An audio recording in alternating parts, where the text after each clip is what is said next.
Al 1 de Mayo.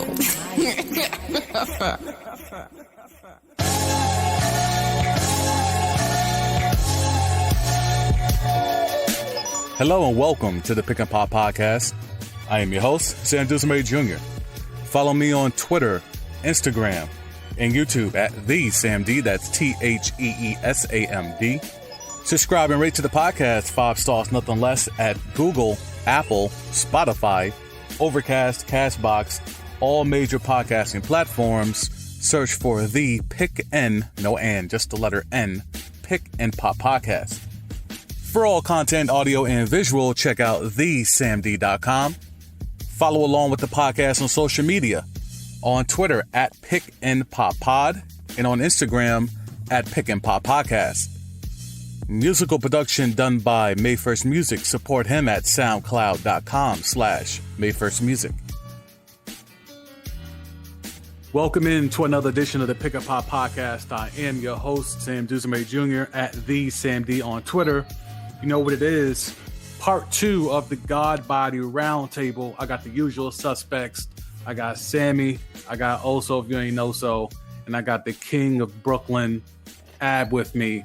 Now, we did the Eastern Conference. We tried to get into as much as we could in an hour time. We don't want to waste too much more of y'all precious time, so we're going to get right into it. This is the Western Conference. So I will throw this up to the three of you.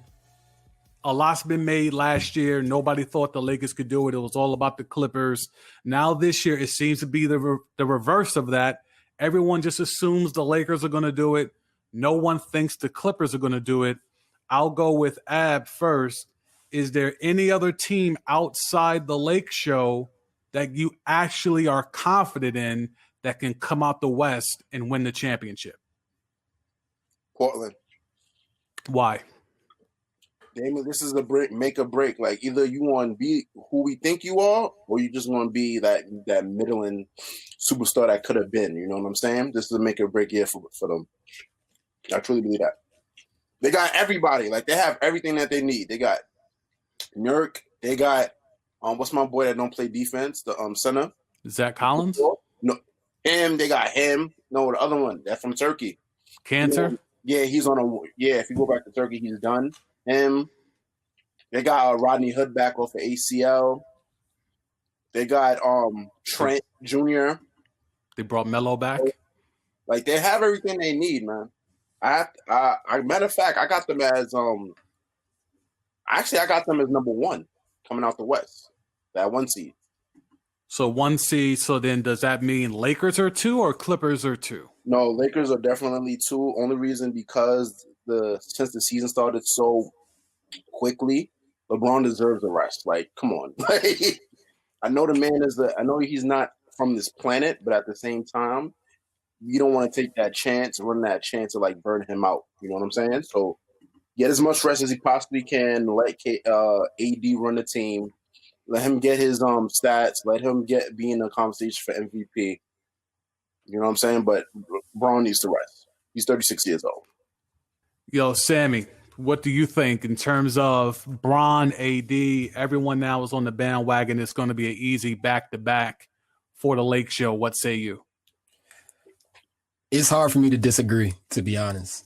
I want to say that the Clippers can get it done. I like the addition of Serge Ibaka in place of Montrezl Harrell because of the issues that they had last year defending bigs.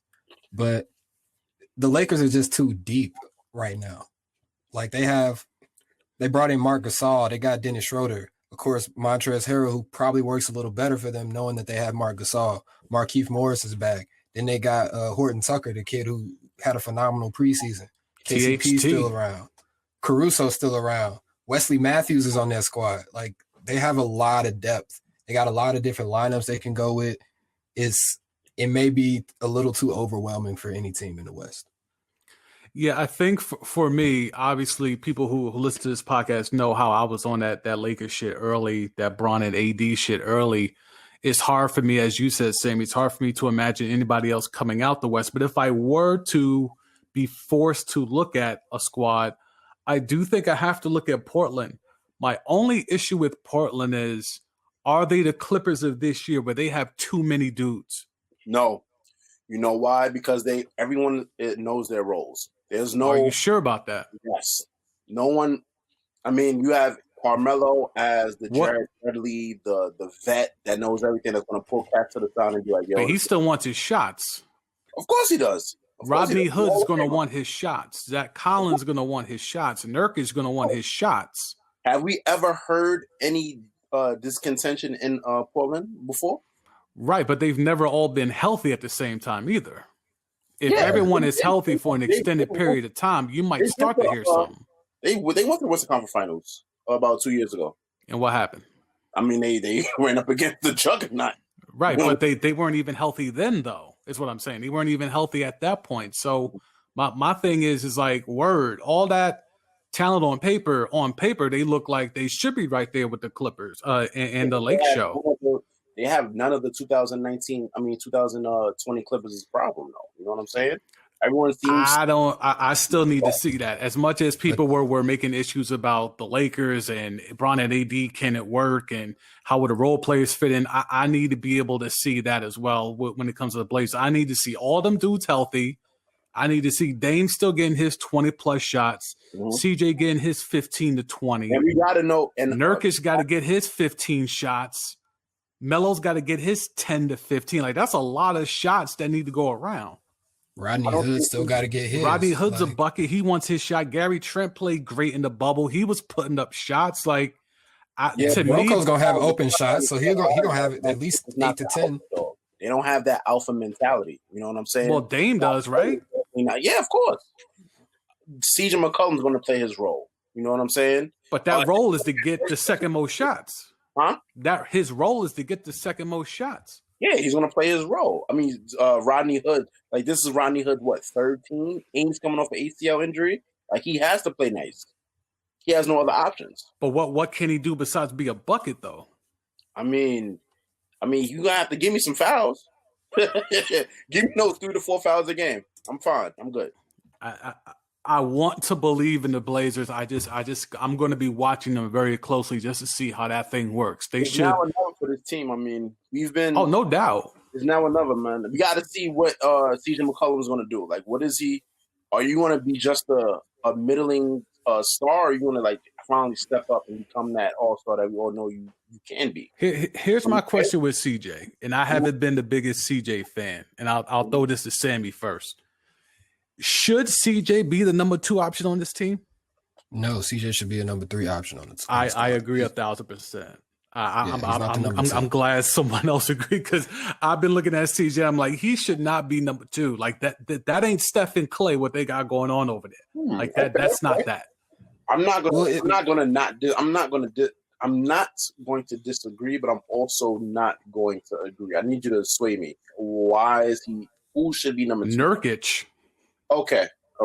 I would play. I think you could do that inside-out 2-man game, that Jamal Murray Jokic thing, that Bron AD thing. I think you could do that Donovan Mitchell Rudy Gobert thing, and we'll get to him in his Supermax in a minute.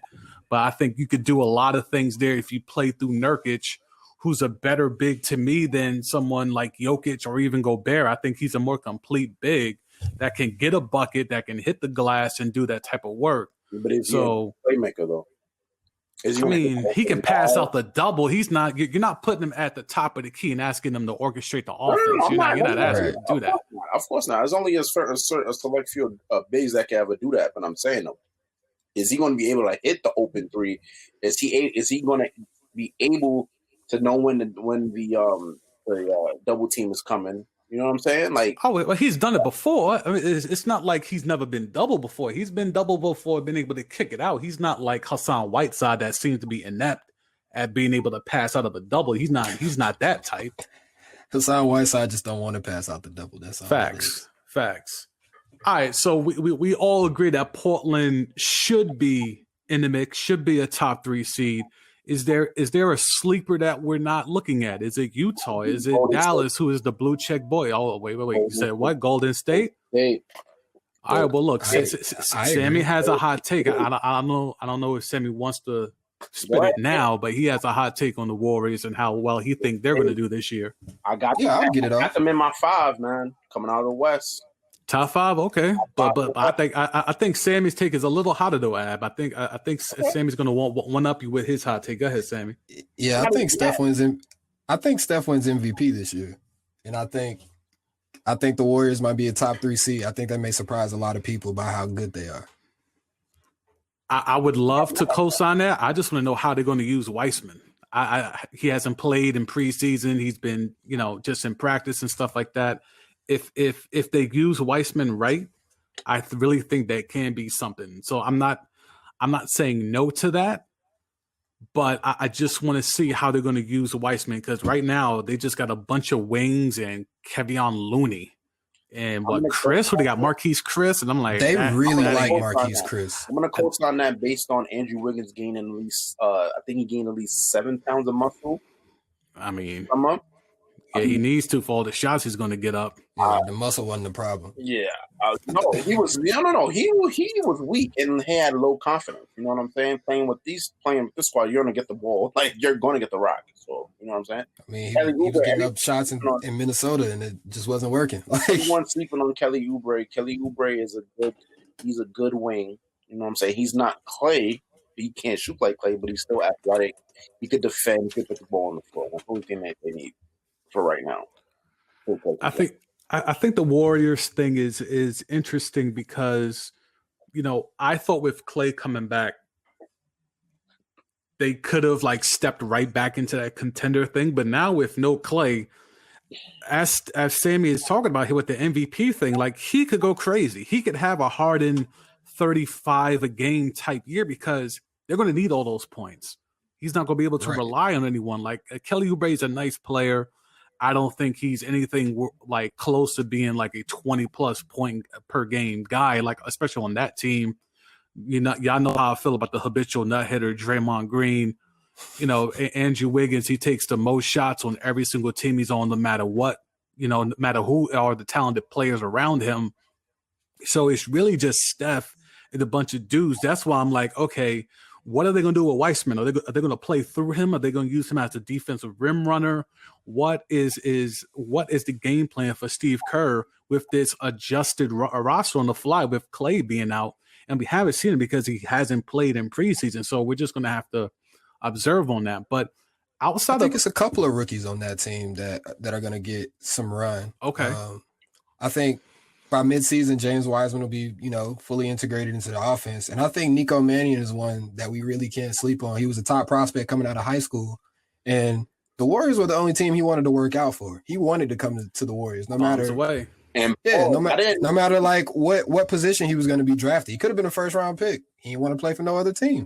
But Nico Mannion's kind of big. I thought he was going to come in scrawny. That dude looks like he looks like an NBA player in his 5th year.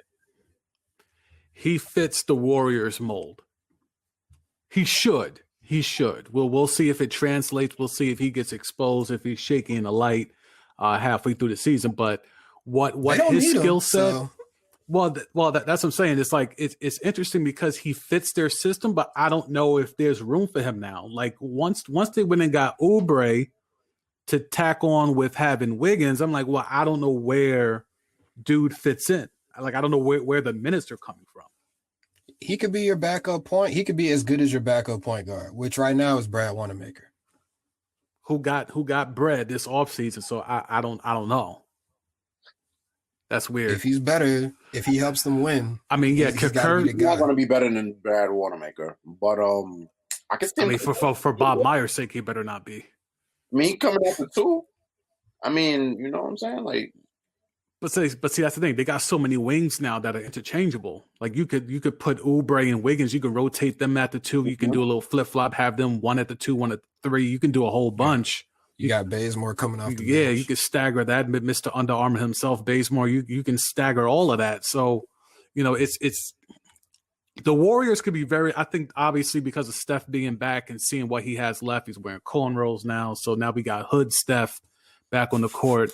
It's going to be interesting to see how he's able to translate with now he's just being the Lone Ranger out there, the lone splash brother bombs away.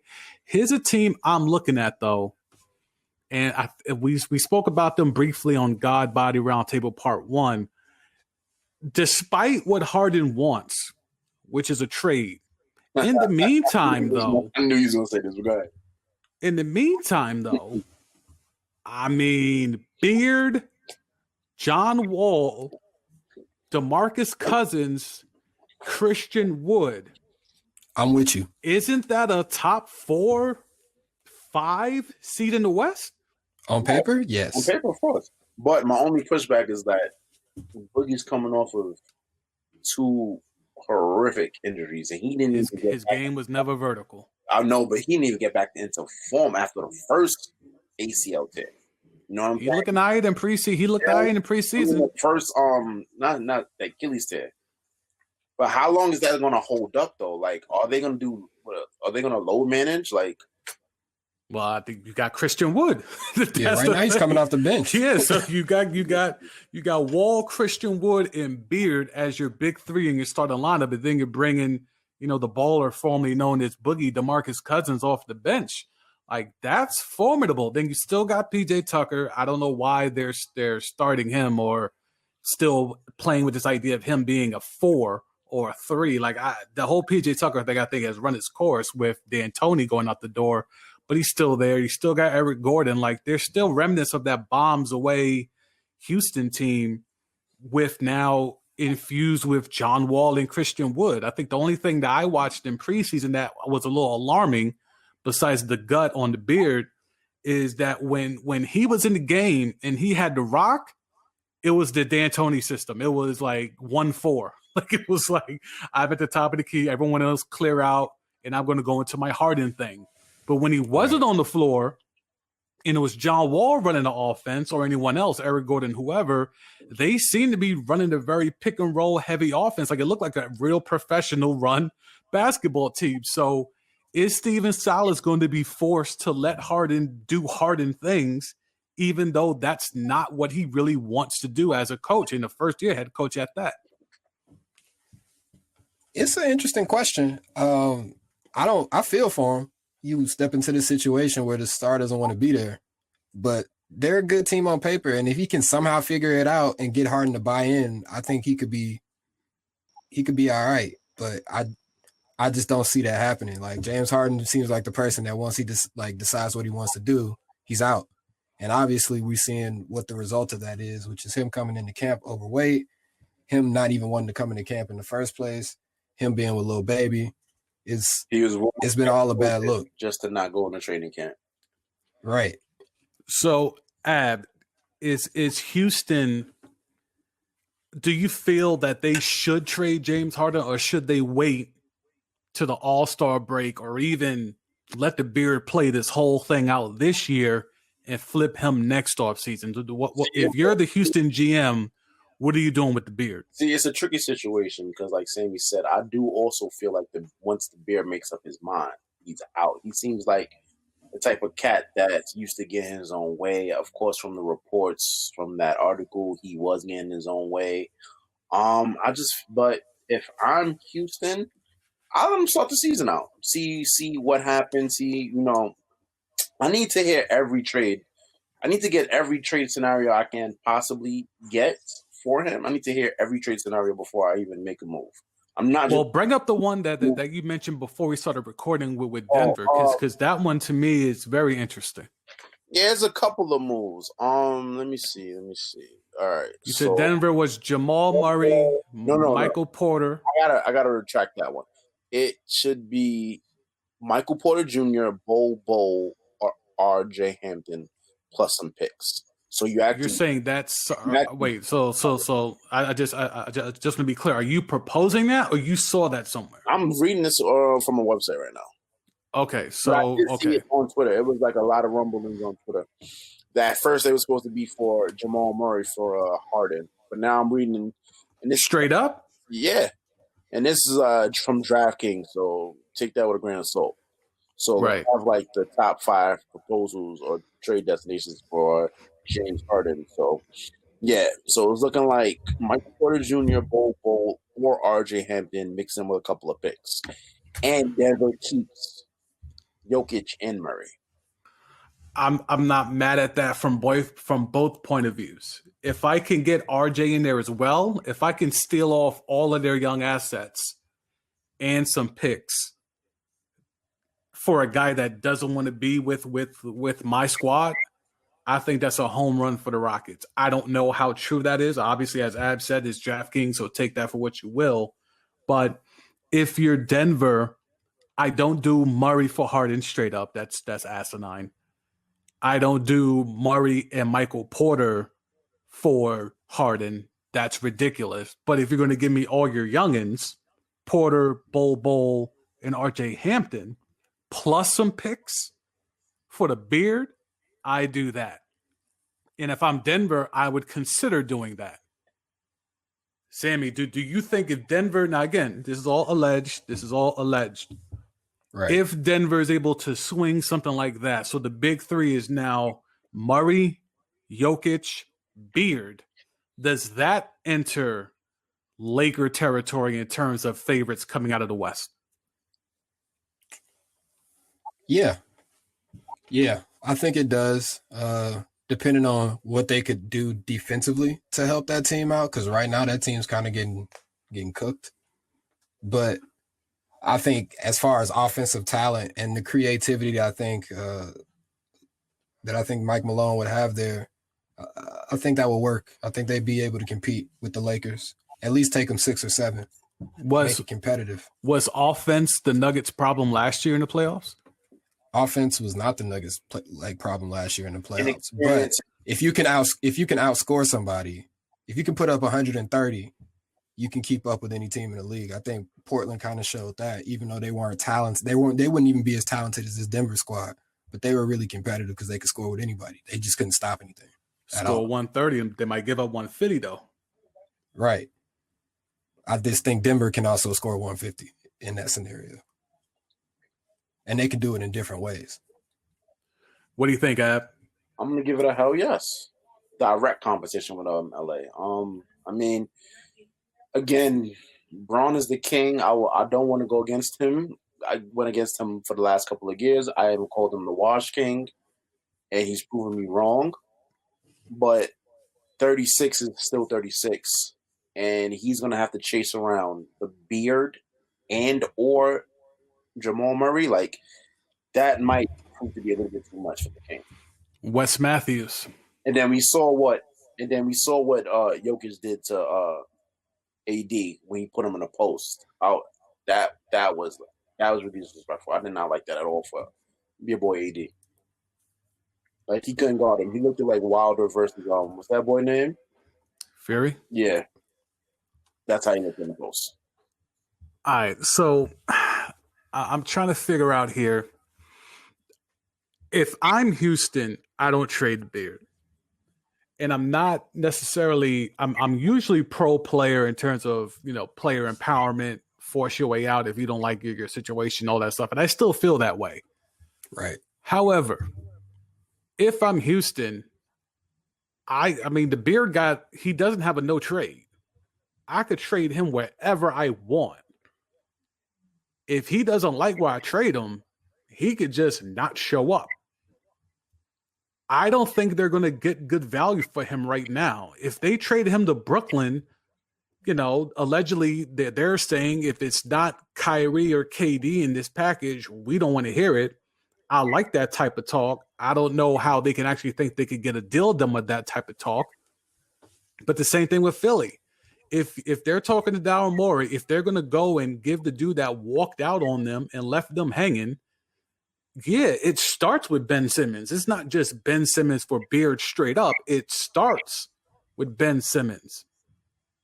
So unless those types of deals are coming in return for the Beard, if I'm Houston, I'll hold on to him. Like, just go out there and ball with John Wall and DeMarcus and Christian Wood, and we'll figure this out whenever we get to it. A year or two. I mean, he got 3 years left, dog. I mean, there's only so much negotiating power you got when you got 3 years left. It's not like a lame duck year. It's not like you're a year away, like with AD. He's been an NBA Iron Man, so you're willing to potentially for him to get a season-ending injury and be devalued. I mean, look, the way he plays, it's gonna be hard for him to ever get hurt. Because all he's doing is pump faking and step backing. Unless he tears his ACL on a step back, I don't see how he's going to have a season-ending injury. Clay didn't dribble. Clay only took 11 dribbles and scored like 30-something points. And look what happened to him. At least Clay played defense. Right. Clay moves around a lot more than the Beard, dog. Like, but we could pull up the compilations of him not playing defense, dog. Like, oh, that is not guaranteed. Your game is not guaranteed. It's not an injury-proof guarantee. You know what I'm saying? So I don't know, man. I say to the deadline.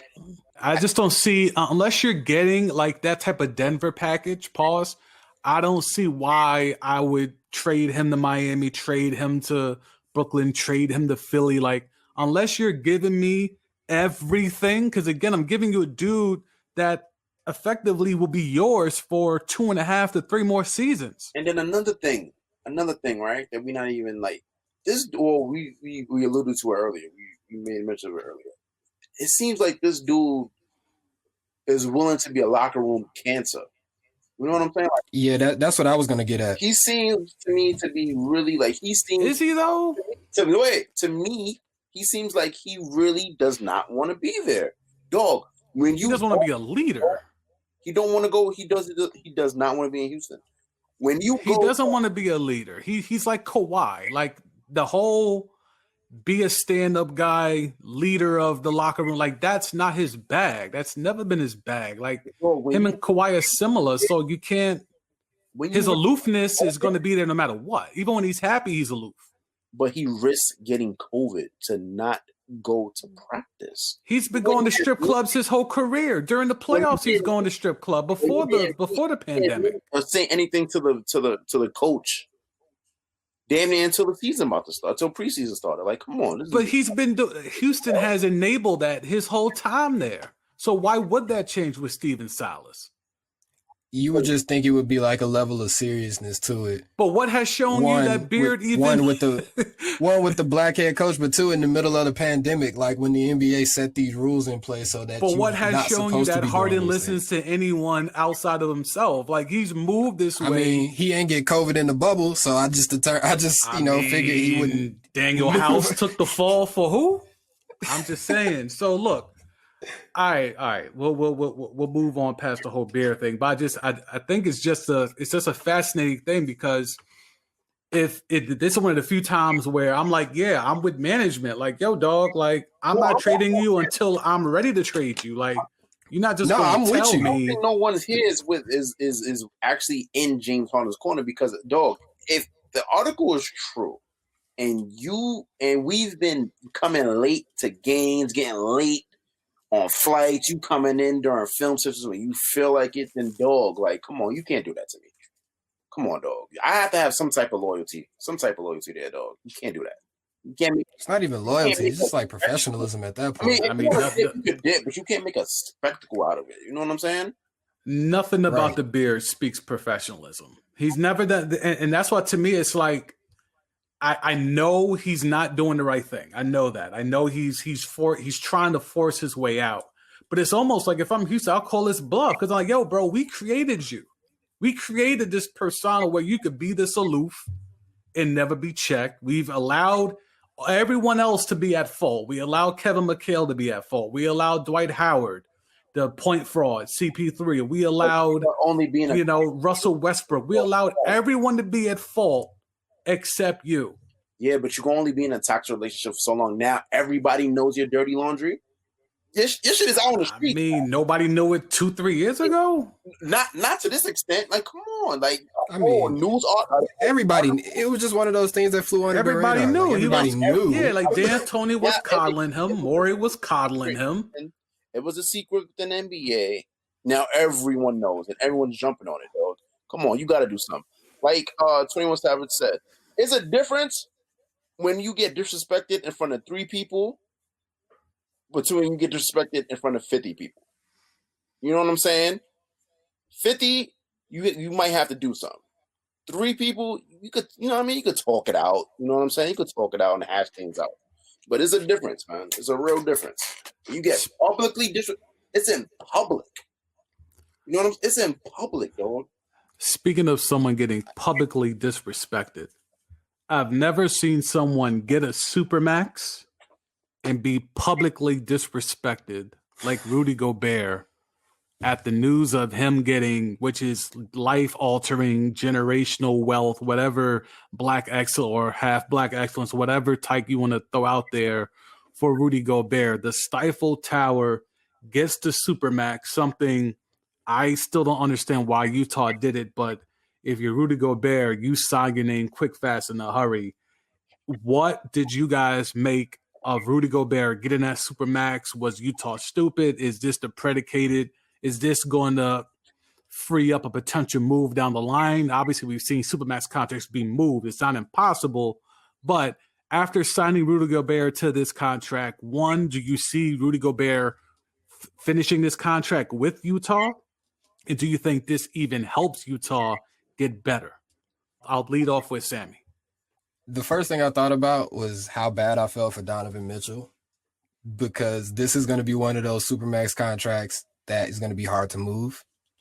And it's not because like Rudy's not a valuable asset. Obviously, he's a great defensive center, great at defending the rim. Not so much on the perimeter, right, like in pick and roll, but like he is an all-time great like rim defender. But that's just not as valuable in today's NBA, and especially when you can't step out and make a shot. He's not averaging 20. He'll probably never do that. So like I just felt bad for Donovan Mitchell because like this is going to be one that sticks, and they're not going to be able to get better because they're not going to be able to move this contract. Ab, rephrase the question one more time. do you think Rudy Gobert finishes this contract in Utah? And if he does, do you think Utah is better for giving Rudy Gobert the Supermax? Team structure wise, they're probably not. They're going to be at a disadvantage. Public perception wise, they take care of their players. I mean, Rudy Gobert is a multiple-time Defensive Player of the Year.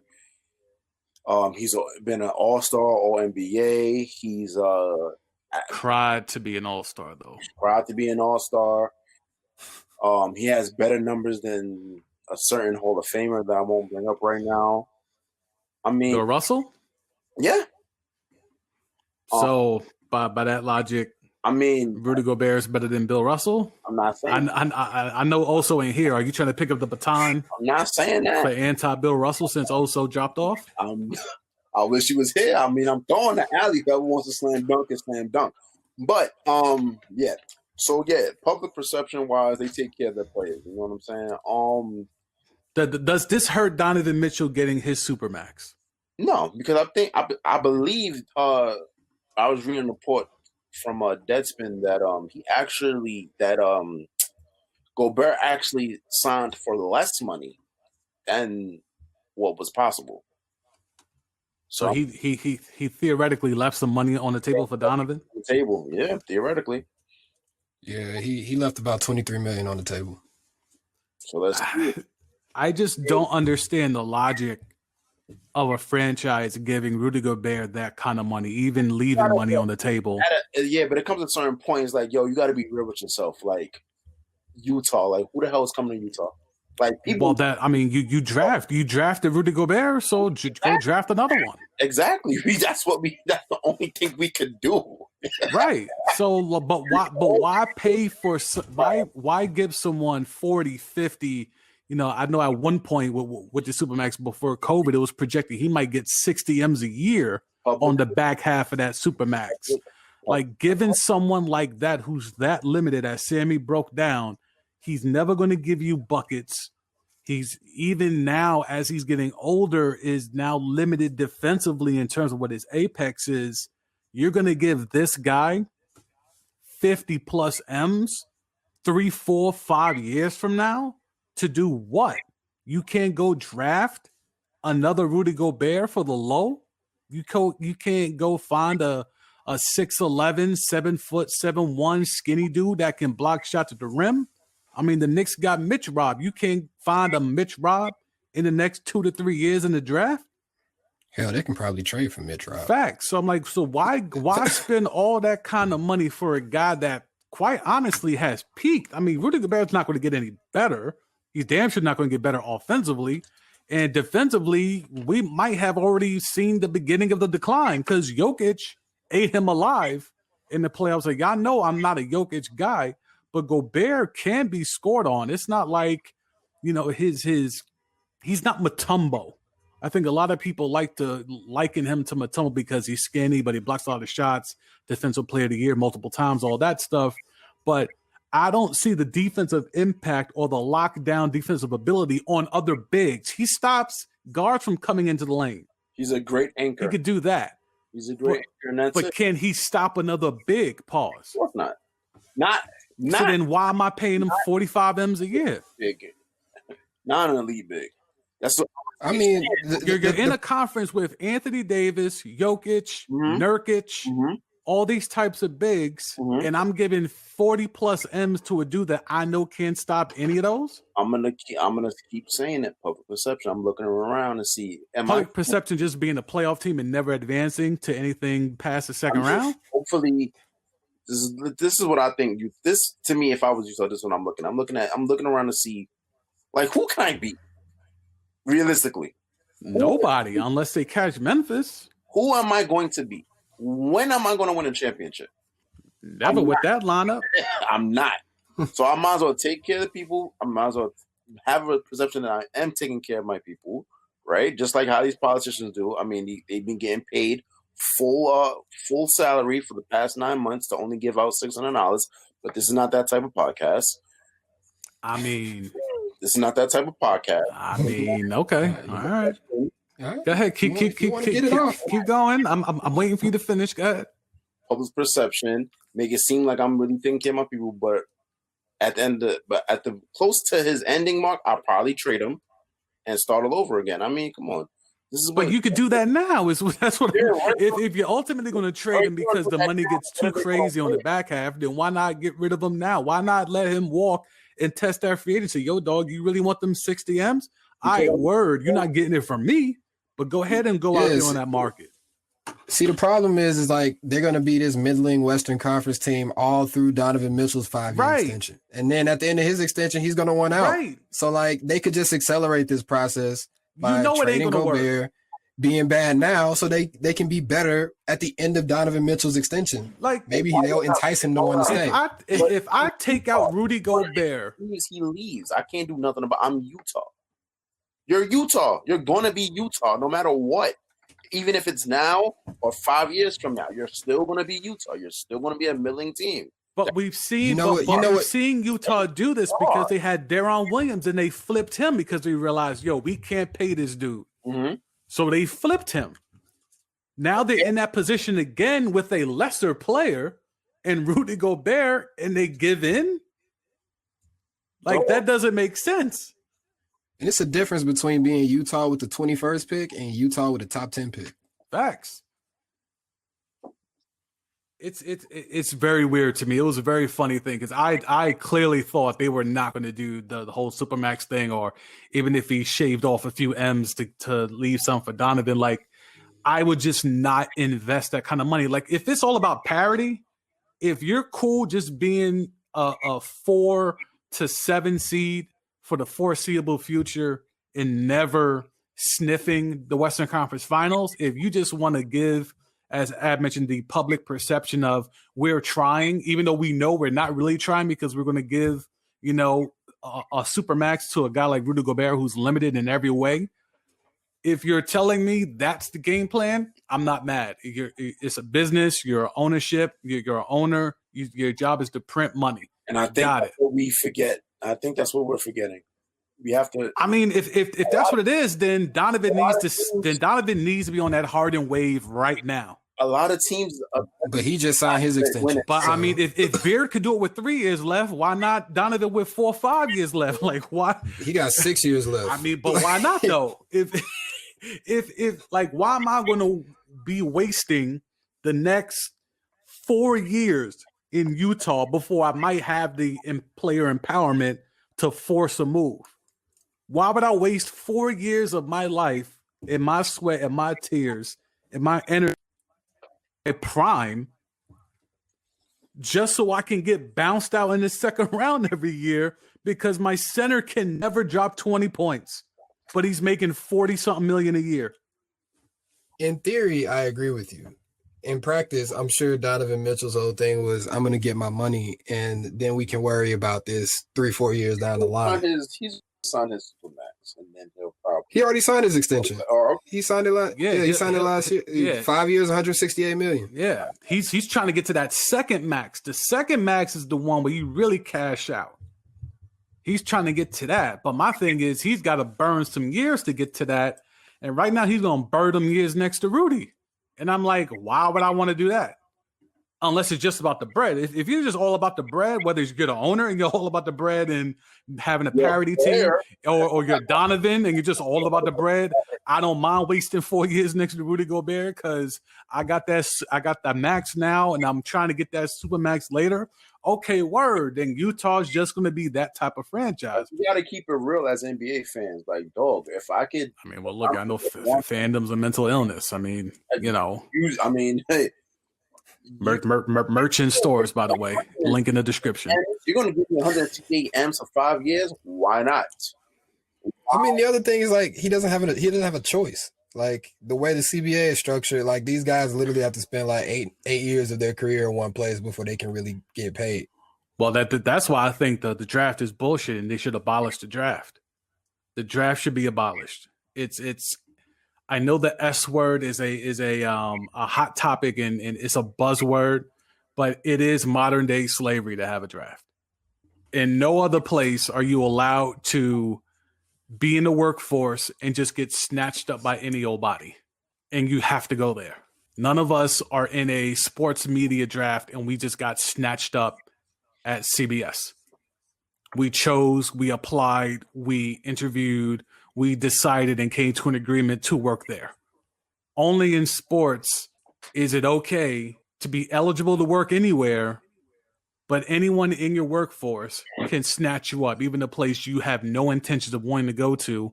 And even sometimes when you know you're not a good fit. Steve Francis knew, I want no parts of Vancouver. They took him anyway. Eli Manning wanted nothing to do with San Diego. And his pops made sure the Chargers didn't take him. This draft is an archaic system. You back. Oso is back. We'll see if we got him. Oso, you good? Oso, in case we know so. Right. Brooklyn, we out here. You know what I'm saying? 212. So we've gone over a lot in the West. We've gone over Rudy Gobert and the Supermax. I was about to get into the draft should be abolished bag. But in terms of the Western Conference, just so we can get your input on all of this, is there a team outside of the Lake Show in the West that you feel has a legitimate chance to do damage and maybe even win a championship in the West? So before what got off earlier, I think I was going to respond to Ab's comment about who he thought was going to win, which I believe was or who could win or was number one seed, which would be the Blazers. Right. We all have the Lakers, but gun to your head if you have to choose somebody else. Oh, okay, copy. All right, if that's the case, then so I was going to go hard on the Blazers not being that choice, but if so, I'm going to go with Denver, and here's why. So if you were a fan of this podcast, you know that Sam said that the Nuggets go as Jamal Murray goes, which was correct. I believe that his bubble was his ascension into the next level. So I'm going to assume that he's going to be that guy, if not better, moving forward. So if that's the case, I believe the new phrase should be Denver goes as Michael Porter Jr. goes. Because if he can become that third piece, that third go-to player, I think they could give the Lakers a run for their money. Here's a question. Should he be the number 2 option and not Jokic? Offensively speaking? Yes. Because we know Jokic and defense don't go together. Yeah, I mean, I think it's Michael Porter Jr. Yeah, they do Michael Porter Jr. But at least Michael Porter Jr. could give me threes and be more dynamic offensively. And then on top of that, Michael Porter Jr. has one leg longer than the other, so I don't know how long. Damn, dog. I know, right? What up? Trashing Son's anatomy? Damn. I know. I mean, that's Body shaming Michael Porter Jr. What's going on, dog? like a year, right? You let the beard slide with the belly, but Michael Porter Jr.'s legs are now an issue. I mean, right? The Bears dropping 50-point triple doubles, man. Like, they both don't play no defense, so it's like, we want a 50-point triple double, or you want to do with the long leg? What are we talking about? I do think, to your point, though, that if you had Porter Jr. being your second scorer, that would allow Jokic to be his natural facilitator role, which would, in theory, open it up for other people to get off.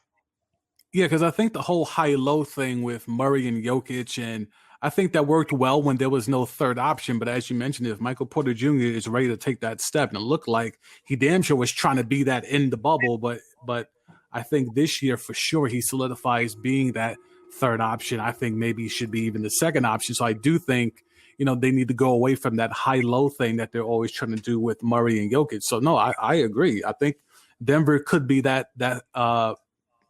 team that could push the Lake Show, maybe even could push the Clippers. PG, Pandemic P, has looked good in preseason, but again, it's preseason. He's talking that greasy talk that he got back with his trainer, and he's going to play like the MVP that he said he was for that hot month. So, there's going to be a lot of things to look for in this Western Conference. As we were bouncing around, also, we talked about Sammy got his hot take off about the MVP, and he thinks Steph Curry could be a potential MVP. We talked about sleeper teams. I brought up, I think Houston, even with the beard, with or without the beard, I think Houston could be a sleeper team in the West. Is there anything that you're keeping an eye on, whether it's a team or a free agent pickup that was savvy, or a rookie that you want to see how they mesh? Is there anyone you're keeping, or anyone or any team that you're keeping an eye on in the West outside of just the perennial contenders?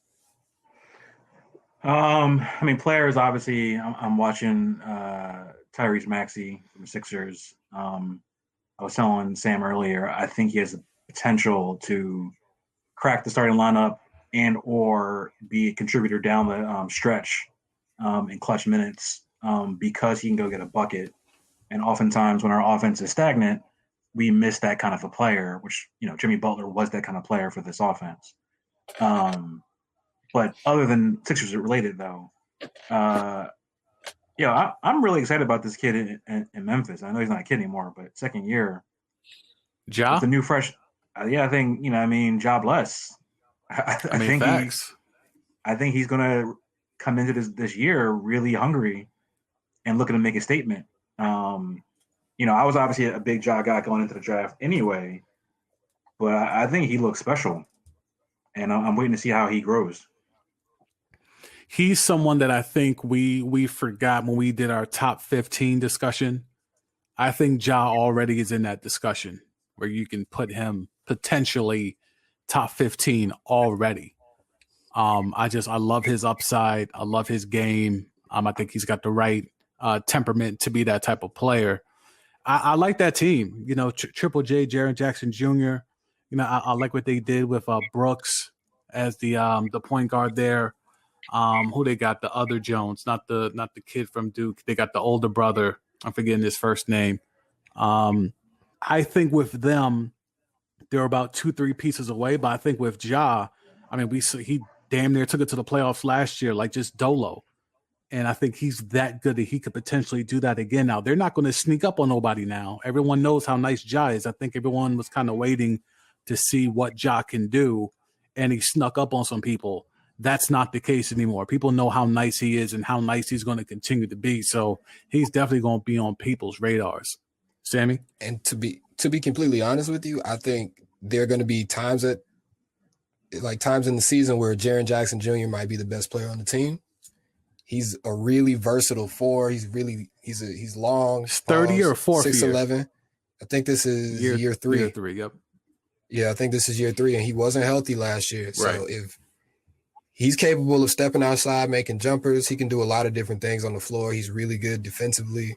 He could be the number 2, or he could be the 1 on that team, and that can make them really dangerous moving forward. Obviously, they're not this year, but in the next couple of years, he'll make them really dangerous. Since you're talking about playing tournament teams, what do y'all think about the Pels? They better be that. If they're not, then David Griffin's already going to be on the hot seat to me. You don't have that kind of roster with Zion, and you bring back Young Reaper and then Brandon Ingram. Lonzo's back. You do the deal to get Drew Holiday up out of there. Eric Bledsoe is serviceable. Like, there's enough body there. The Steven Adams move, who you called that deal was a heist. that deal predicates a team that should be a playoff team. I don't think they should be in the play-in tournament. They should be a top 7 team. Well, I guess 7's still in the play-in, right? So they should be in the mix for that 6th seed. Yeah, It's enough bodies there on paper. This is the season we're gonna see who Lonzo really is. Because they haven't offered him an extension, so this is basically his contract year. Is this the year Zion proves me wrong? Yes. They're gonna actually play him this time. They're gonna give him 30 or plus minutes. They're not gonna babysit him. And but what does Zion look like in terms of numbers wise? If give me the benchmarks in terms of averages you need to see from Zion. Do you need to see a double-double? Do you need to see 20 plus? Like, well, what's the benchmark averages you need to see from Zion to warrant Tim taking a real step this year? I mean, he didn't take a real step last year. He was hampered. He was hampered last year. So I'm gonna go ahead and say 18-8. That's it? Yeah. Wow. Wow. Didn't he damn near average that last year? He averaged 22 and 6 last year. So I mean, 18-8. I mean, if that's what Stan Van gets out of Zion, they in trouble. But then he got to play 72 games this season. So look, it was what 56. The issue I see with the Pels is this: when Zion was getting off, Young Reaper wasn't. If Stan Van could figure out a way where Brandon Ingram could get his 25, which he's a bucket now, he's a certified bucket. Somebody called that about 3 years ago. But now that he's a certified bucket, 20 plus a night, how do you get him off with Zion getting his 20 plus? That's going to be interesting, and that's where Lonzo comes in. And yeah, that's all about to say. And JJ's imploring Lonzo to shoot. JJ is way more believer in Lonzo shooting than we are. But I mean, if JJ's been working with him, that might be another weapon in the arsenal now for Lonzo.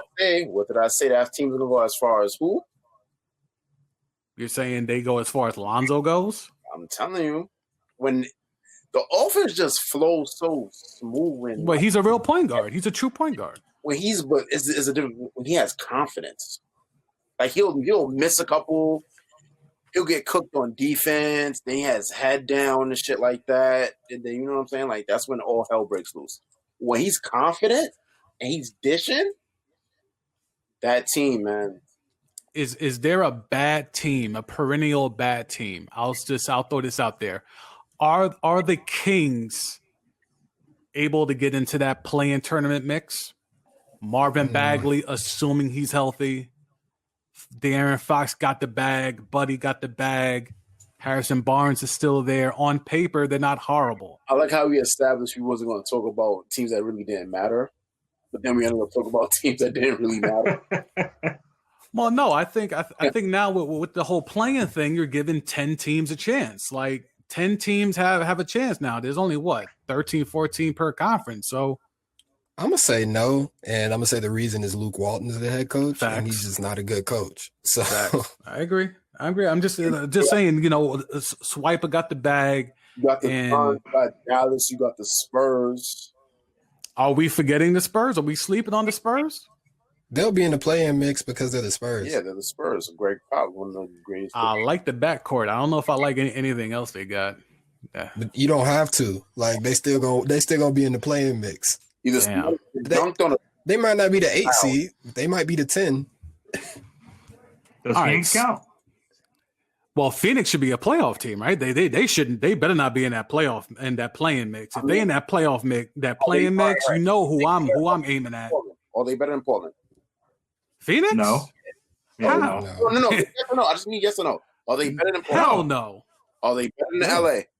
Both teams. No. Hell no. Are they better than Denver? No. Hell no. Are they better than Houston? No. It depends. It depends on where Houston is. If Houston gets rid of the beard, yes or no? Are they better than? As of right now, on paper, no. Okay. Are they better than Golden State? I would argue they could. It's a toss-up. On paper, it's a toss-up. What's that? 7, 6, 7. Well, no, wait. What about Utah? No, what about Utah though? I think Phoenix could be better than them. I mean, on they paper, fucking they around should be. giving Rudy Gobert 40+ Yeah. million. You could be better than them. 7 teams already. I think that they could be better than Utah. I'm not putting my reputation on that, but I think they can be. If the point fraud is as all of y'all keep telling me he is, putting him with a top 10 player in Devin Booker and a potentially a top 5, top 10 big man in DeAndre Ayton, like that should be easy for him to get that team to the playoffs. If he could do it last year, allegedly all by himself with SGA and Steven Adams in OKC, then he should damn sure be able to do it with D Book and DeAndre Ayton. You assuming that we're getting bubble Devin Booker too, Playoff Right. tournament team. Right. You're saying he's not going to be that good? I just you said top 10 player Devin Booker. I don't think Devin Booker's a top 10 player. No, definitely not. He's not a top 10 player. So is he at least a top 5 scorer? You're pushing it. Wow. A guy that dropped Yeah. 71? Yeah, you're still pushing it. Wow. 71 Okay. in a blowout loss. I was Okay. he's hovering. All right, I'll be on that island. I think D Book has taken that step to where he's a top 10 type player. I know on the last pod, and me and Simi spoke about this off air, we didn't get into some of the rookies and some of the exciting teams in the East. I just want to throw this out here. I have put my reputation on the line the last 2.5 years for LaMelo, and I'm not saying I feel vindicated, but I feel like I'm trending towards vindication with how he's looked. Now, he's going to get you a lot of turnovers, and he's going to put up an air ball or two with the range that he thinks he's got. But I don't see how That's must-see basketball. I don't see how Jordan tricks this off. I think he made the right choice. I think he fell into the best player in the draft at number 3. Yeah, it's must-see basketball, man. Yeah, the numbers aren't going to look pretty, but if you watch the game, it's going to be much like Lonzo, where a lot of times the numbers don't look pretty, but he'll affect the game in a lot of positive ways. Right. And as far as the Atlanta Hawks go, and I know Sammy got some grief for not talking about the Hawks, and I know for sure that's a team that I got my eye on because of the point guard Rajon Rondo being in the mix there. But Sammy, I'll give you here. We got about 2.5 minutes here. Give me your synopsis of the Hawks, what you think they should be, what they could be, and ultimately will be. I think at the height of what they could be this year, it's probably going to be around the 5 or 6 seed. I think they'll probably be closer to a 7, 8 seed, kind of pushing that playoff limit, just because I don't know how good they're going to be defensively. Last year, they were really, really, really bad. And no matter how much Rondo you add to that mix, I don't know if that gets any better, because that could just be like a Lloyd Pierce scheme issue. So they're going to be pushing it. The Eastern Conference is a lot better than it was last year. Is Cam Reddish going to make me look good this year?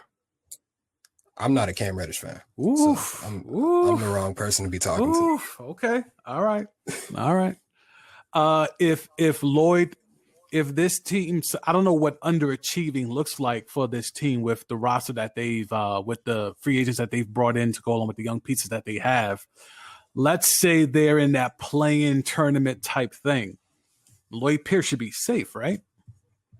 Should be. Of course, you don't know what ownership has in mind in terms of expectations. Should be, but I also think it depends on the development of guys like DeAndre Hunter and Cam Reddish. If those guys develop the way you want them to, he should be safe. But if they're a little shaky, they're not good on defense, which both of those dudes are supposed to be good on day one, he could be in a little trouble. All right, and I just want to make sure Ab knows that Nerlens Noel has dropped Rich Paul as his agent, and I tweeted this out earlier. How long before he magically falls into the hands of CAA as his agency? Oh, yeah, it's no record. I mean, I'll be surprised if the deal's not already signed. It just isn't official yet. But the Knicks are a CAA hotbed. That was one of the names of the last few episodes of this podcast.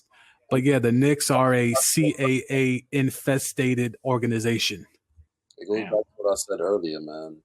They want to make it look like they want to win. They just want to sell tickets. That's Tank it for Imani? We'll see. Yeah, that's time for one more question or not? Well, we over a minute. We over an hour, but go ahead and get it off, and I'll see if it's still recording. It still says recording on my screen. So two things. Shout out DeAndre Hunter. You know what I'm saying? Friends League. We out here. Also, too, what happened? No, go ahead. No, go ahead. Yo, we didn't go to the our player awards. That's what I was going to. That's what I was going to now. Sammy got his off with the MVP, but go ahead. Let's see if this John keeps going. So, right, so if we keep, go ahead. What's up, Ab? Go ahead. No, go ahead, Ab. Go ahead. Do you think, man? Ab wants to clear out. Go ahead, Ab. Yeah, no, go ahead, Ab. Do you think, man? Yeah, because I'm about to shoot from half court. I got I'm gonna go ahead and say for my MVPs, I'll probably give more than 5. But I'm gonna go ahead and put Damian Lillard at 1, AD at the 2. Then I'm gonna have.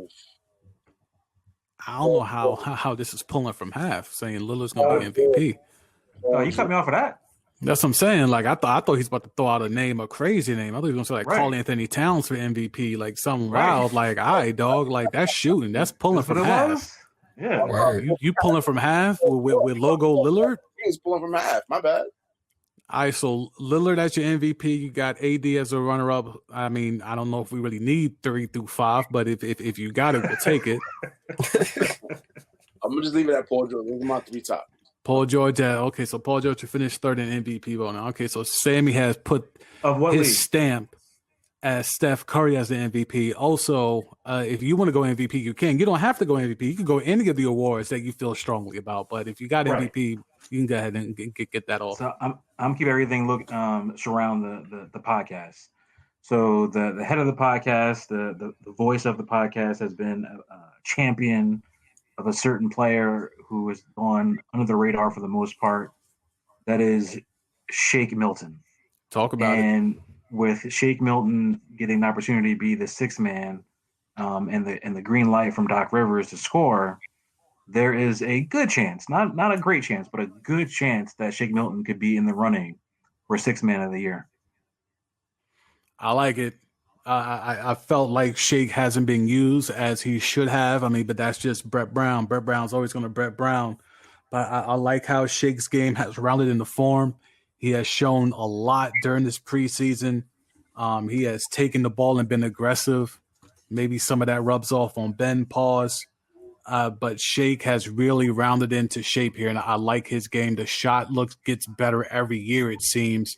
And he's a bucket. He's aggressive, man. That's the thing when you know you're a bucket, and I'm sure someone who's on this podcast who's a back-to-back MVP can attest to this. When you're a bucket, you have to be aggressive and know when to take over. And even if you're with the second unit, even if you're mixing with some of the ones, if you know you're a bucket, you still have to assert yourself and make sure your shots is going up. And Shake is not one of those that's fear of taking his shot and looking at the coach who thinks this is a bad shot. Like he's not built like that. He's go for his shot no matter what. So I love that pick of Shake Milton in the mix for 6th man of the year. And just so I get off nationally, I already told Sam on the side. He did. But I feel like Shake could be the new Boston Strangler with the name Shamrock Shake, because he's going to kill Boston the entire season. You heard it here first. You heard it here first. So we're not going to talk about the Bucks and where they go from here. The who? The Nets? The Bucks. The Bucks. I mean, Giannis got the bag. So, you know, you predicted. You said that you thought Giannis was going to come back. Is there any reaction besides cool story, bro? Is there any? I mean, to me, I saw it and I was like, all right, I guess you're just not really about that then. I got to take on it. Okay, floor is yours. So, Ab said he's gonna come back, right? So, but Abs were decided there was really no assurance that Giannis was gonna come back, and there's a lot of rumors about Miami and whatnot, Lake Show getting involved, all things that were possible. And at the time, I think we all, us being, you know, the basketball world, thought that the Drew Holiday trade was a robbery based on the amount of picks they got for Drew Holiday. It was a good player, but not a great player. Now knowing that secured Giannis, that was a great deal. Those three first round picks to keep Giannis was well worth it. Even if Drew walks away at the end of this year? You keep Giannis. You're Milwaukee. You're never getting a player of Giannis's ability again. Never. It's never going to happen. You keep him, that's worth it. All right. I mean, I agree for a franchise like the Bucks, for a quote alleged small market team like Milwaukee. I agree with all of that. I just don't understand from Giannis's perspective. If you're trying to win a championship, no offense to Drew Holiday, but if I'm Giannis, I don't see how that puts me over anybody in the West or Boston, who you can argue got better, Philly, who you can argue got better, the Heat, even if they don't trade for the beard, just off the natural alleged progression of Tyler Hero and Bam Adebayo, you can argue got better. Like, I don't see how Drew Holiday means that now they're the clear front runner in the East. I know Sammy's a big Giannis guy, but I just don't see it. Well, sorry, go ahead, Sam. Go ahead. No, you got it. I was going to say, Somebody take it. I'm going to get there before Sammy gets there. I think that you could argue the Heat are still number one. You could argue it. I think that Bucks are better than Boston. I think they're better than Philly too, and let me explain why. I think the problem with Milwaukee last year wasn't Giannis per se, and it wasn't Middleton per se. It was the fact that there wasn't that third guy to make sure that Middleton wasn't the go-to scorer. Again, if you're a fan of this podcast, you've heard Sam say in the past that Middleton should be the first option. Okay, cool. Right. You add Drew. Drew can be a bucket if need be. So now you're not asking Giannis to even be the second guy if you don't need him to be, offensively speaking.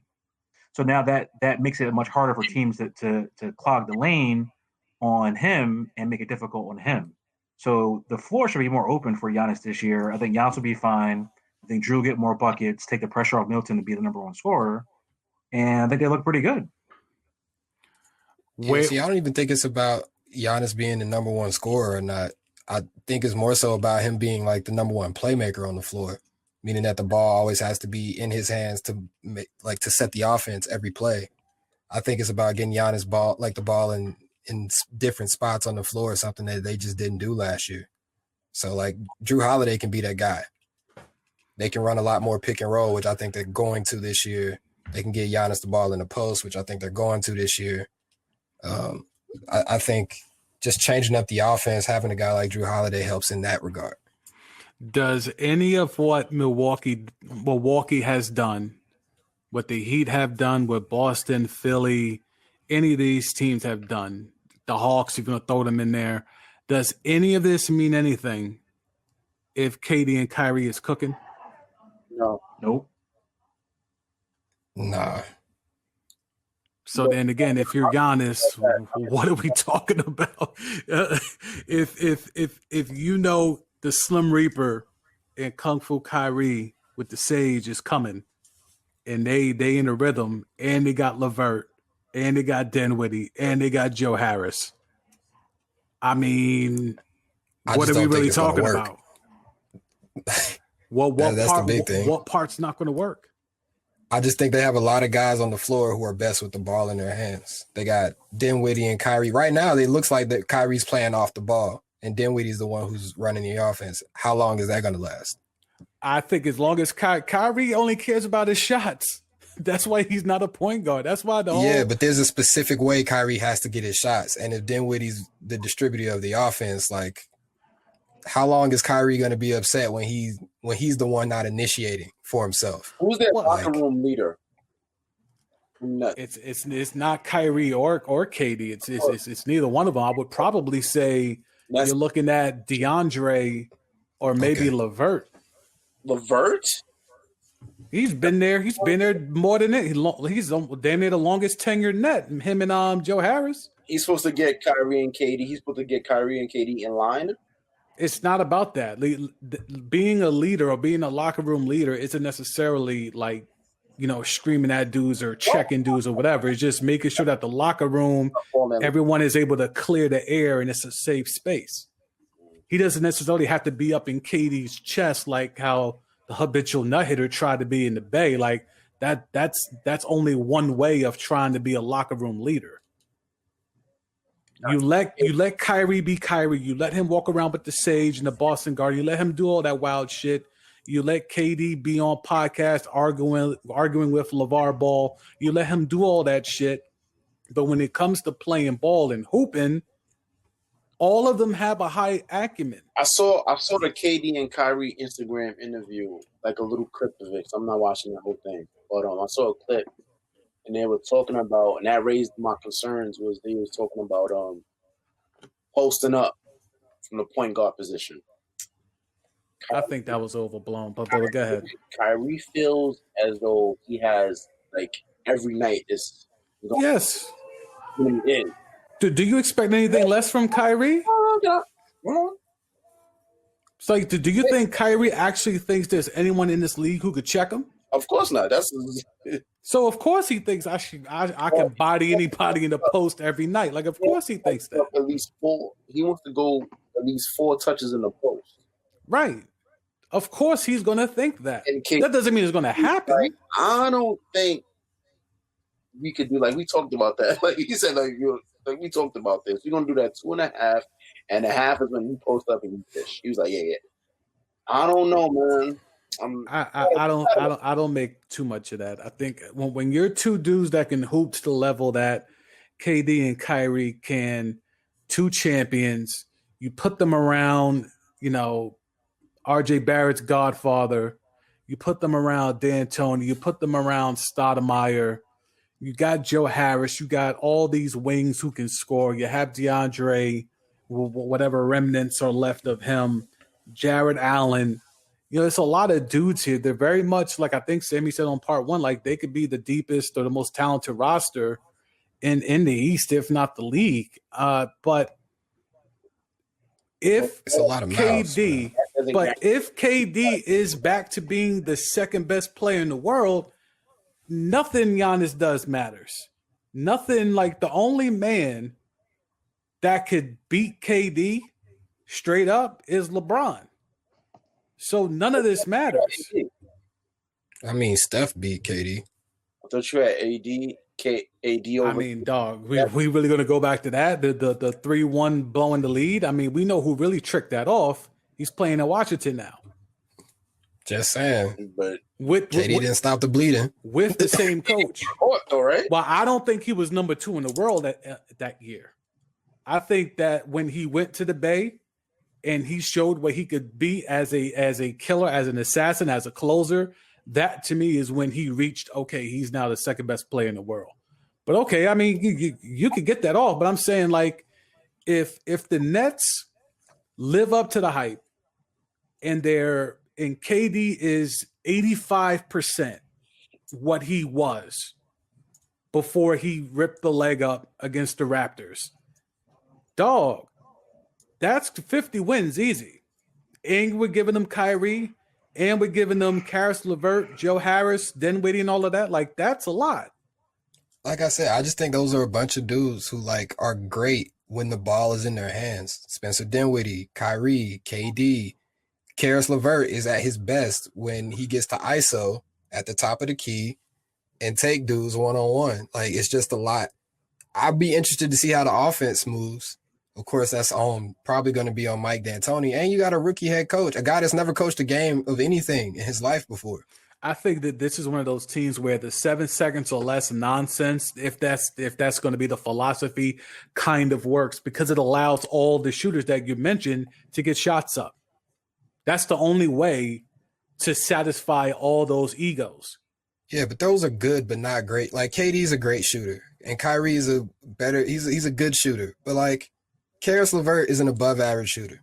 He's not great. He's not good. He's above average. And so is Spencer Dinwiddie. But Joe Harris is a good shooter. But like, shouldn't they be getting better shots because of who they're playing around? Like Karis LeVert shouldn't be getting too many contested shots, theoretically. Yeah, in theory. But like, that's also just not how the NBA works sometimes. I think in practice, depending on the scheme of the defense you're playing against. If Dinwiddie takes a step back and tries to be that playmaker role instead of that scoring role, if he just decides to be a big point guard, I think that could work. if you have Kyrie off the ball. Like I like Dinwiddie because we know he can score if he really has to. If the shot clock's running down and the ball's in his hands, you're not nervous. If I like it too. I'm not sure Kyrie's gonna like being off the ball. I haven't checked the money. Is anybody nearing a contract yet? well, Dinwiddie's close, right? No, I think Dinwiddie signed He his just got an extension a couple years extension? ago. Yeah. I think they're good. He's got a couple They years. brought Joe Harris back. They gave him a bag. I think DeAndre should be close to the end.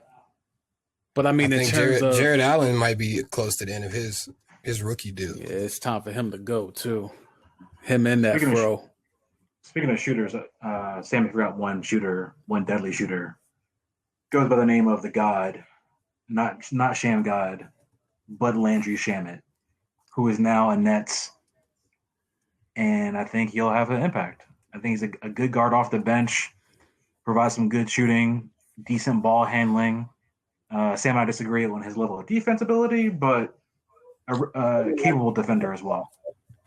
And they got him playing the backup point guard right now. I'm gonna have to get Right. He's too much of a defensive liability. Like, So are we, as we've talked about with the West is the Lakers and everybody else.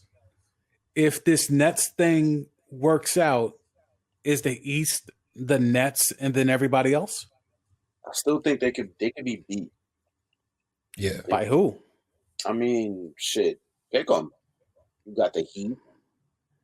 The Heat could really be. The Heat could really be. Who's stopping KD? You think Jimmy's stopping KD? I mean, You think Bam gonna lock up KD? you don't have to. I mean, Jimmy just went toe for toe with LeBron. I mean, did he though? But he did. Did he? He did. He did. Did he though? Jimmy went toe for toe with LeBron and AD. On how many possessions? He was guarding LeBron and AD the whole game. And he what needs time game? And how many points AD and LeBron combined for? I mean, there's a few of those games AD wasn't combining for those points, but you also have to like Jimmy was great. He was terrific in that final series. He went toe for toe with those dudes. I think he can go toe for toe with KD in a series. Now, they're gonna need some backup. I just think they're gonna take a step back because they lost a couple of those pieces that made them versatile on the defensive side of the ball. Like a guy like Jay Crowder who made them a little tougher, and a dude like Derrick Jones Jr., who I know Spo loved because of how athletic he was, how many different positions he could guard. Loved him so much he wouldn't play him in the finals when he needed some athleticism on the floor. He did. He put him on the floor At the end, first 5 games. But they also needed a lot of offense because they was missing a lot of dudes. So Who's going to stop LA? You don't think Giannis can play KD and Drew Holiday can guard Kyrie? I was about to say. I think they're the team that matches up the best. I think Drew can definitely get in Kyrie's ass paws, but I don't think Giannis got anything for what KD could bring. Like KD gonna get him in foul trouble. They went toe for toe. They go toe for toe all the time. That's cool. I'm talking about a 7-game series. Like that's cool. One night. But on a whole series, they better not have Giannis on KD like that. Well, listen, you can't. All right, this is not me, and I have to be hyperbolic in any kind of way. I think KD is a better player than Larry Bird was, which I know is blasphemous, but look at this. Look at your eyes. To a certain generation, right? I think he's a better player, so I think he's one of the best scorers of all time. Right? No one's going to stop KD. So if that's what your argument is, I agree with you. Giannis is not going to stop him. Can Giannis get in front of him, though, and make him work for those shots? Yes. I think Giannis can do that. He could bother him with wingspan, but I don't know if I don't know if he can keep up speed-wise, even with a slow down KD off leg injuries. I don't when KD's at the top of the key and he's dribbling, what's Giannis doing besides trying to tip the ball? When he gets into that, underestimate how good he actually is on the ball. Yeah, I think you underestimate how against good he a guy actually that's the same size as him. Maybe not the same weight, but the same size as him. He could stop somebody on the ball like that. I haven't seen that. But again, like you don't have to necessarily stop KD. Everybody else is stopping. Like everybody stop him. But that's the thing, right? So let's say they go all in on trying to stop KD, and Drew is on Kyrie. Okay, word. Dinwiddie can get off. LeVert could get off. Joe Harris could get off. Like, that's why the whole thing of them having all those dudes matters in the playoffs. Because if you focus your whole defense on, all right, we're just going to take away KD and Kyrie. All right, word. Now you telling me Chris Middleton going to stop LeVert? I would like to see that. DiVincenzo got something for Dinwiddie? I would like to see that. They'll play Brook Lopez off the floor if they go small, so he's not a factor. So, like, that's when those other dudes become a thing. I just think Milwaukee as a team defense is probably going to be a lot better than Brooklyn is as a team defense. I think they lost too many dudes. I thought Wes Matthews was low-key underrated on their defensive scheme. I know Drew is probably better on the ball than Wes Matthews, but in terms of that roster being deep, you're putting the DiVincenzo out there in Wes Matthews minutes. That's a drop-off defensively to me. I don't know if that's a drop-off. Yo, why are we talking about the Bucks? They were brought up as a team that could stop Brooklyn. Damn, why you hate? Yo, what's going? Yo, what's up, man? Oh, I've been. What's going on? Because of time, the Bucks been overrated, dog. I mean, look, I'm here for it. I've been. That's my whole thing. It's like I don't understand this whole Buck thing. Like, I get it. About the Bucks, 2-time MVP, I get it. He just re-signed for the Supermax, I get it. But wait, Sam got Supermax? Oof. You should 2-time MVP. I thought. I mean, he is though. I mean, if anyone is eligible, I'd rather get a Supermax than Sammy, than Giannis. Here we go. At least I know Sammy's a number one option. I hate y'all. At least I know Sammy got a go-to move. Several. I hate y'all. Sammy got christened by the actual GOAT. Stop it. I mean, but facts though, right? Stop it. But facts though. But stop it. But facts though. How y'all feel about Boston? Look at the deflect. Look at the deflect. How y'all feel about Boston? I think Boston will get exposed this year. motherfucker. I don't as a city, but I love that team. I don't love Jason Tatum. I love. Ooh, wait. Hang on now. Now that I got some smoke. Yeah, now this is a take I want to hear. What's the problem? He's allegedly grown 2 to 3 inches. He's allegedly now 6'10". What is your problem with Jason Tatum? Put on 5 pounds. There's just too many. There's too many times I've seen Jason Tatum go on a run of 6 games where he scores 30, and then he'll go on a run of 3 or 4 games where he shoots like 2 for 15 from the field, and they lose a game because he just looks awful. Like, at some point, it has to be a level of consistency, and I think there are nights where on the defensive side and what Jaylen Brown can do on both sides, there are nights when Jaylen Brown looks a lot better. I think he's playing out of position. Who? Tatum. He's not a 4. You think he needs to play the 3? I think he needs to play the 2. I don't think he's a 3 either. He's too light. He's too light in the ass. He's like KD. I mean, he's not KD, but in the sense of the frailness or the body frame, like there's not that much weight he could put on that frame. Like, he's not a 4. Like, you could do that small ball shit in the regular season, but we saw how that got exposed in the playoffs. He falls in love with the mid range, and he falls in love because he's a shooter. That's what I'm saying. Yeah, he falls in love with the 3, and it's not falling a lot. Like, some nights it doesn't fall, especially in the playoffs. Like, take the ball to the bucket, get a foul. Word. He's good enough to do it. What were you saying at? Each season he gets better. At what though? At everything, scoring, rebounding. I mean, the numbers may bear that out, but I don't really see Tatum. Like, look, Tatum's a top 15 guy, right? Allegedly. Cool. The blue check boys love Tatum. Yes, factual. On that Boston team, though, I don't see how he's being used best as a 4.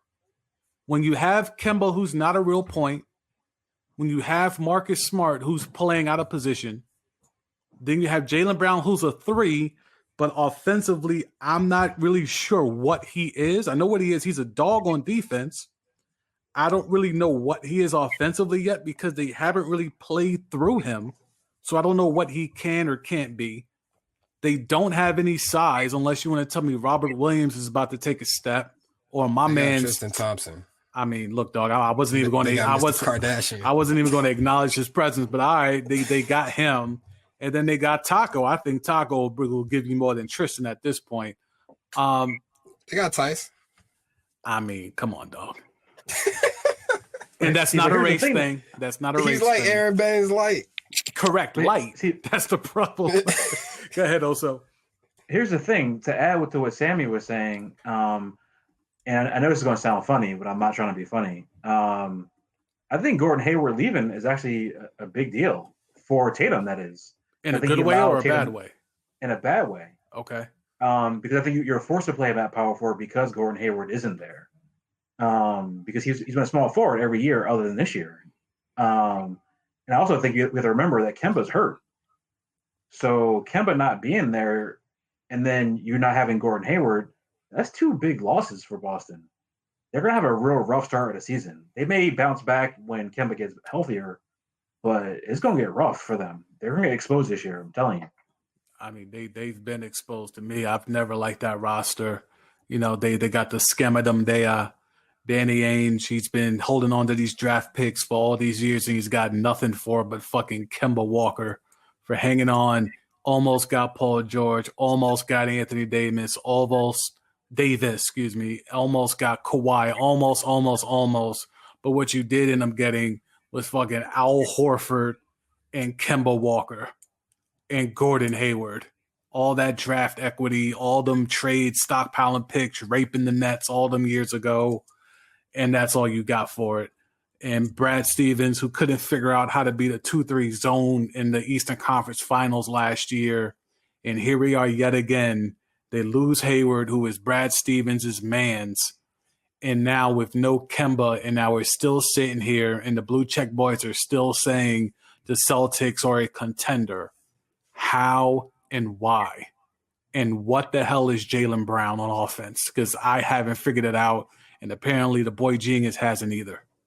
I mean, he just been dropping 20 without a role on offense. But see, that's what I'm saying. I'm like, okay, are you a super utility guy that's a dog, or are you a held back number one option? Like in the playoffs, it seemed like they played through Tatum and Kemba, and Jaylen Brown was kind of like the junkyard dog, just cleaning up shit. And was still throwing up 20, 23, 24 a game. And playing lockdown defense. Right. So it's like, who's the best player on this team? Because I keep hearing it's Tatum. I keep hearing about how cardiac Kemba in the fourth quarter. But I mean, the best player on the team might be the guy that y'all give the least shots to or the least looks to. It's over the Celtics. Fuck them. Is there any team that we want to get into, or any player that we want to get into? We did touch on a lot also while you were gone, but I'm trying to think of, is there anything we thought about earlier that we did not touch on? Ab, is there anything you need to get off? Great White Hope. Who that? Luka? Oh, you talking? Yeah, we talked Western Conference and we didn't even touch on Luka. We did not touch Luka or the Mavs. We didn't even touch Luka or the Mavs. I mean, what's there to talk about? They got Josh Richardson and what else? That was the only improvement. Team sucks. They're going to be a playing tournament team. Every day I hear, oh, Luka's this, Luka's that. He's number 3 in boy. He's going to be MVP. Not yet. Slow your jets.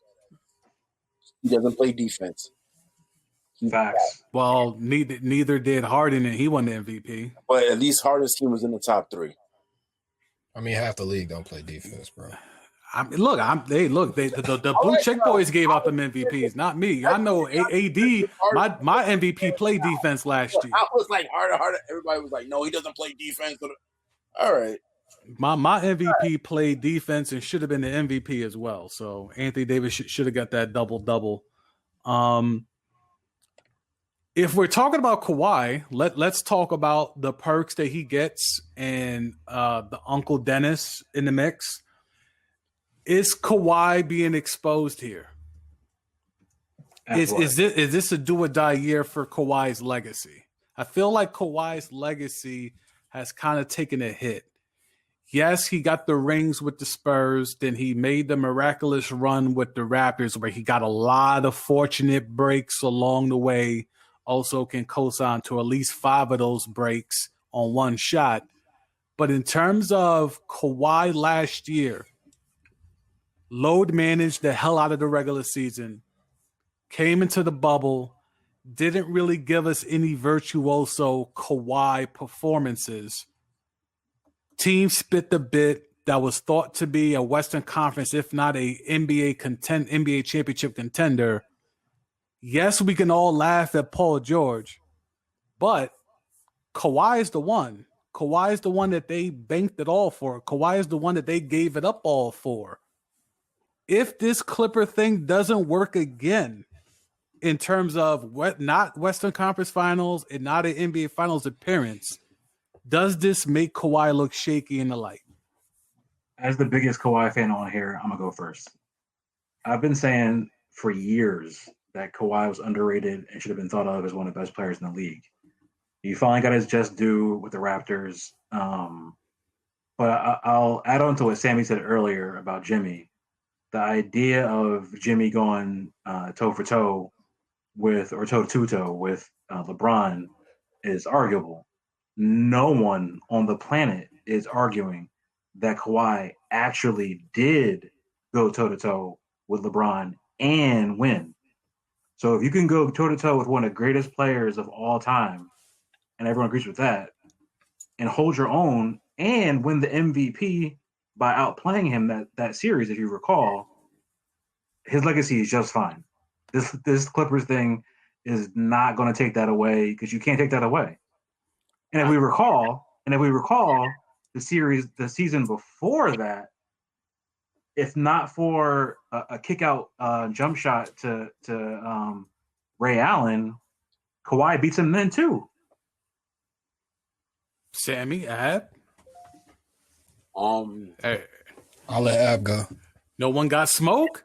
I think this is a make or break year for him, but I also think that he's going to be taken out by injury. Well, his knee is a degenerative knee. Like, there's no coming back from that. Yeah, he has. No. The thing is, unless he goes to Germany and get the Kobe shit, there's no coming back from that knee, dog. He's in stage 2 or 3, so you have to load manage him at this point. Like, that's not even an option to not do it. You know what I'm saying? And yeah, I just think that injury, man, I mean, it weakens your tendon over time. I don't see it. I don't see that trade. I regret that trade. Can I also just add on this? He was on a team with 3 Hall of Famers, and he was the lead dog. I mean, he was healthy. He was a healthy lead dog. I'm just saying. Like, I mean, you're on a team with Duncan. Okay. I mean, but you can also say, well, it helps to go against LeBron with 3 Hall of Famers. It helps to go. It makes it easier to go toe to toe with LeBron when you know you got 3. And I say 2, but it'll be 3 Hall of Famers in the tuck to back you up. But they were also past their prime at that point, so it wasn't like you were getting best Duncan, best Parker, best Ginobili. You're getting past their prime guys, and he was kind of carrying them along, honestly. Sammy. I ain't gonna say that. Ooh, go ahead, Sammy. I can't say he was carrying. No, he wasn't carrying. That year? Them. Tony led the team in scoring. Not in the playoffs, he didn't. Yes, he did. Tony led the team in scoring in the finals, and he led the team in scoring in the playoffs. I'll still say that I think Kawhi was the number 1 option, but he was the leading. Tony Parker was the leading scorer. I still think they played through when they needed a bucket.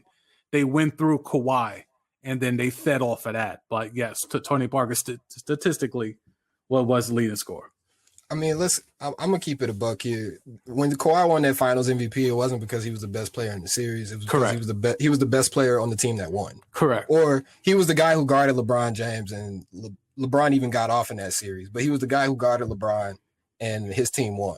And he put up some decent numbers. It is just like Iguodala. Iguodala got that Finals MVP basically for playing defense against LeBron, but LeBron damn near had a 30-point triple-double average in that Finals. Yeah, but somehow LeBron also shot Iguodala- like 30. He shot like 36% from the field in that finals. I So mean, but I'll give LeBron's Iggy his never credit. been. I mean, LeBron's never been a good shooter. But I mean, all right. I mean, I'm 36 from the field, not from three. no. I know. But still, Yeah. And like, But no when one else is when gonna- Kawhi guarded and then him, he again shot. with No one no else is Kyrie gonna or score Kevin that Love. So far, I mean, of course he's going to put up shots, and he's going to get way more contested shots than normal. He had no Kyrie or Kevin Love, but But when Kawhi guarded him, he was shooting 57% from the field. So like they're not even like comparable MVPs. It was just like he was the dude on the team that won. He wasn't Kawhi yet. But For that being clarity. said, he was Kawhi when he played in Toronto. Just for clarity, it was 17.8 points for Kawhi and 18 points for Tony Parker. So that's you what I'm round up saying. 0.8. It was look, the same. That's what I'm saying. Like to me, I remember Kawhi being like not necessarily carrying them, but they for sure were going through him, as they should have. As you mentioned, that the other guys were older, they had past their prime, but they were essentially running that Spurs system. But fourth quarter ISO ball, they were giving it to Kawhi Right. And Timmy was still the anchor of that defense. for sure, So, and he had that finger roll. right. He had that Patrick Ewing finger roll moment. So they were he was the dude, Sorry, I man. guess, in a sense. But in Toronto, he was the guy. I don't know if this year is a make or break year for Kawhi. I just feel like he's skating. Like, look, Paul George is the perfect fall guy. Just like with James Harden, he had Dwight Howard, perfect fall guy. Gets to Western Conference Finals, we lose. Yep, it's Dwight's fault. Then it's Kevin McHale's fault. Then it's D'Antoni's fault. Like Kawhi, if they don't be careful here, this Clipper thing could turn into where it's everyone else's fault except Kawhi. It's Paul George's fault. Paul George and Doc Rivers' fault this past year. If it don't work this year, and PG is not Pandemic P, and he's back to being just PG, who gets the blame then? You're gonna blame Lou Will? Like it's cool. Whose fault? It's gonna be Zubac? Is Zubac's fault? Like where does the blame reside if this Clipper thing doesn't work? And then again, Kawhi could walk after this year. And I think he plans on being a free agent. So he plans on at least listening to some offers. Who would take him with that bad knee? It's Anybody in the obvious league. now. But for what? What kind of money though? It doesn't matter. If you're a Just- GM, you would take Kawhi right now Yes, because with that knee because I want to sell tickets. after another year of wear and I tear. want to sell tickets. Who's coming? Or well, assuming we will be allowed back in the stadiums again in arenas. Let's be real. Who's buying a ticket to go watch Kawhi play? New York Knicks. Nobody. Well, Knick fans, the Garden sells out regardless who y'all got in there. Y'all That's selling not out. true. They selling That's out not for true. Dennis Smith Jr. That's not true. They dipped in ticket sales the last like 5 years. They finally stopped showing up. You could put them in Orlando. The corporate seats were still bought though. I mean, that's always going to be the case. But But that's all they care about. That's, He'll sell tickets. Kawhi, I don't think Kawhi sells tickets, dog. That's just not his game. That's why he's on. Dog, he wears New Balances. There's a reason why he's wearing New Balances. He can help you win though. Like if you have a team that's already established and you After have some another cap, year in that knee, though, a team like Dallas that's going to have some cap room, they would love to have a Kawhi Leonard. He's the answer. We already established that most of these teams don't want to win. Huh? We already established that most of oh these yeah, that was a thing also where we talked about how because of Utah giving Rudy Gorbet the Supermax, that's kind of a sign that they don't care about winning. They just care about the illusion of trying to win. Like the bottom line is they just want to be good enough to make the playoffs to get the extra revenue for home games in the playoffs. But theoretically, in terms of the goal of winning a championship, that's not on their agenda because it's all about making it a business and being good enough to be good enough to get some money. So I don't disagree with that. I think that's accurate. I think it's a bit accurate though for many years. I think that's for some teams, though. I don't think Dallas Right, is one of some those teams. teams. I don't think No, Mark he wants to win. Cuban. I don't think Mark Cuban wants to win. He's won. Once you've won, you want to win again. But also to your point about no one wanted to pay to see Kawhi, to me, Kawhi is the basketball version of a Winky Wright or Andre Ward or Bernard Hopkins, where they're great at what they do, but what they do isn't necessarily entertaining. Right. That's why he fits so well with the Spurs. Right. Right. It's a weird thing, right? Because I don't mean to rag on Kawhi because I love Kawhi, but it's like if your knee's that fucked up, like either go to Germany and just sit it out like Kobe did, or you might have to take less bread. Because if he can go to Dallas. All right, I mean Luka, Kawhi, another year on that knee, and Porzingis, who's always hurt. They don't need him to be anything in the regular season, though. By the time Kawhi's there, Luka is pretty close to his prime. Luka's going to give the ball up? In the fourth quarter, when they need him, when Luka's kind of struggled to close some games, yeah. I don't see Luka struggling that much to close games out. I mean, Kawhi can attest to that. Kawhi How are and you getting PG. Kawhi on Dallas? But he could walk. He could walk this year. Yeah, he can walk after the year, and Dallas has a lot of cap room. And that's why people were thinking low key they might be a sleeper for Giannis. Yeah, he could slide to Dallas, and that would be a perfect fit. Like, I actually would have liked PG with them better than Kawhi because PG could be a perfect number 3. I think he's a perfect number 3. The problem is he's from here on out, he's going to be a number 2. Or if Kawhi walks away, he's going to be forced to be a number 1 again. And we know how that worked. I think Rick Carlisle is a smart enough coach to know how to scheme Kawhi in an offense. And especially how to build a defense around him, something that they really need. But if that knee keeps getting bad, how good can he be defensively? Again, they don't need him during the regular season. They got those two dudes who are good enough to win, good enough to get you in the playoffs at the 5 seed. So Kawhi comes in even with the same perks in Dallas? He's going to carry the same Clipper perks to Dallas? He's not getting, like, he knows after this report, those perks are gone in the next, whatever team goes next. If Uncle Dennis has any say so, I don't know about that. No, Uncle Dennis going to get all the real estate in Dallas. That shit is cheap. No, he can get that shit for the low. He don't got paid on LA market prices. He get that shit for the low in Dallas. No, yeah, that's done. That's all right. Like 21 said is the difference between getting disrespecting in front of 3 people versus 50 people. Yeah, that's another thing you miss. Also, Ab has been quoting 21 Savage repeatedly to confirm his NBA takes. I'm not sure where the correlation is there, but that's been a thing that's been happening. The British version or the Atlanta version? Ask Sammy. Hold on, what'd you say? The British version or the Atlanta version? Who knows at this point? See, is it Sir Savage or 21 Savage? Well, Lord Savage. I think it's just it could just be Lord Sir Savage? 21 because he's been on some real like peace and positivity stuff. So I wouldn't even call him the Savage no more.